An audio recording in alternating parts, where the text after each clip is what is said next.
ఏంటి ఏ టాపిక్ చదువుతున్నారు అందరూ? ఆర్గనైజేషన్స్ నేర్చుకున్నావా? అడిగినా కొన్ని క్వశ్చన్స్ మరి. సార్కి ఎప్పుడు ఏర్పడింది? 1985 డిసెంబర్ 8 సార్. ఏషియన్ ఎప్పుడు ఏర్పడింది? 1967 సార్. 1967. భీమ్ స్టాక్ ఎప్పుడు ఏర్పడింది? BIMSTEC 1997 sir. 1997. మరి G4లో ఎన్ని కంట్రీస్ ఉంటాయి? 4 కంట్రీస్ ఉంటాయి కదా. G4లోని దేశాలు చెప్పు. India, Brazil, Germany, Japan. G5లో?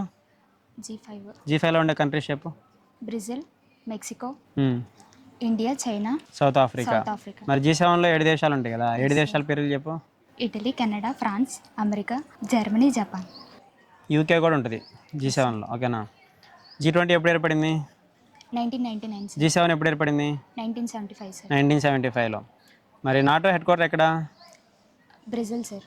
African union head quarter sir. Ethiopia Addis Ababa. European union అయితే బెల్జియం. అదే అక్కడే అదే సేమ్ ప్లేస్లో మనకి ఏ హెడ్ క్వార్టర్ ఉంటుంది? నాటో హెడ్ క్వార్టర్ ఉంటుంది, సేమ్ ప్లేస్లో ఉంటుంది. బ్రిక్స్ ఎప్పుడు ఏర్పడింది?